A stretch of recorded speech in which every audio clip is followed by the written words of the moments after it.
नमस्कार दोस्तों, आज हम आपको बताते हैं धातु और अधातु में अंतर। सबसे पहले तो हम पढ़ेंगे भौतिक गुणों के आधार पर धातु और अधातु में क्या अंतर होता है। तो चलते हैं पहले अंतर की तरफ। सबसे पहले तो हमको ध्यान रखना है कि धातुएं चमकदार होती है। कैसी होती है? चमकदार। जबकि जो अधातुएं होती है वो चमकदार नहीं होती है। लेकिन कुछ अधातुएं ऐसी भी है जो इसका अपवाद है, जैसे आयोडीन और ग्रेफाइट। ये दोनों चमकदार होते हैं दोस्तों। तो ये दोनों ऐसी धातुएं हैं जो चमकदार होती है। तो ध्यान रखना, ये जो अपवाद है ये अपवाद ही पूछता है वो परीक्षा में। इसके बाद दूसरा अंतर है, धातुएं आगाध वर्धनीय तथा तन्य होती है, जबकि जो अधातुएं होती है वो आगाध वर्धनीय एवं तन्य नहीं होती है। ये कैसी होती है? भंगुर होती है दोस्तों। इसके बाद तीसरा अंतर है, धातुएं उष्मा एवं विद्युत की सुचालक होती है। दोस्तों सुचालक होती क्यों है? क्योंकि इनमें धातुओं में क्या मुक्त इलेक्ट्रॉन पाया जाता है, जिसके कारण ये विद्युत की सुचालक होती है।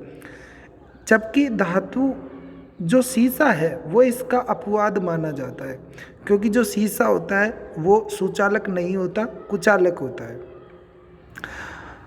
आगे अधातुएं जो होती है, जबकि अधातुएं उष्मा और विद्युत की कुचालक होती है। जबकि जो अधातु ग्रेफाइट है वो विद्युत की सुचालक होती है, क्योंकि जो ग्रेफाइट होता है उसमें भी क्या पाया जाता है? मुक्त इलेक्ट्रॉन पाया जाता है। इसके कारण जो अधातु में जो अपवाद है वो कौन है? ग्रेफाइट। तो ये सबसे इम्पोर्टेंट पर्सन रहेगा दोस्तों। ग्रेफाइट विद्युत का सुचालक होता है। क्यों? क्योंकि इसमें मुक्त इलेक्ट्रॉन पाया जाता है।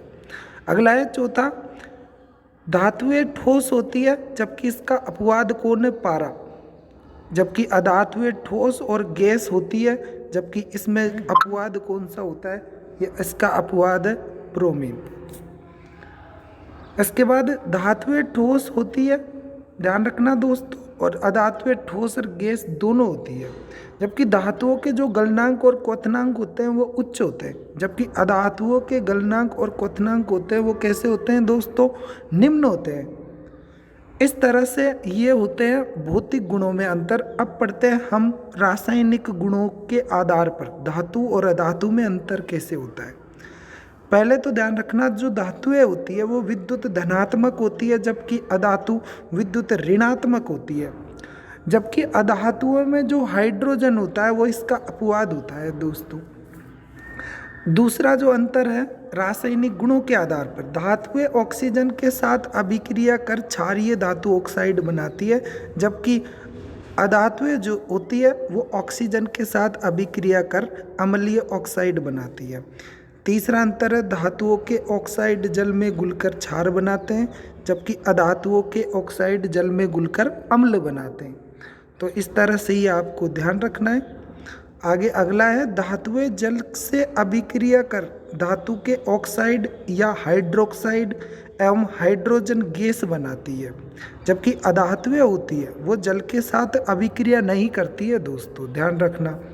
इसके बाद अगला जो अंतर है, पांचवा, धातुएं अम्ल से अभिक्रिया कर हाइड्रोजन गैस बनाती है। ये परीक्षा में ज़्यादा पूछा जाता है, इस कारण आप इस प्रश्न को अच्छे से याद कर ले कि धातुएं अम्ल से अभिक्रिया करती है जब कौन सी गैस निकलती है या फिर कौन सी गैस बनती है, तो हाइड्रोजन गैस। जबकि अधातुएं रहती है वो अम्ल से अभिक्रिया कर हाइड्रोजन गैस नहीं बनाती है दोस्तों। इस तरह से हमने आज आपको बताया कि धातु और अधातु भौतिक गुणों और रासायनिक गुण दोनों के आधार पर इनमें क्या अंतर पाया जाता है। तो इस टॉपिक से हमारे एक प्रश्न जरूर आता है दोस्तों। चलो आज के लिए इतना ही दोस्तों, अगले वीडियो में फिर बताएंगे आपको।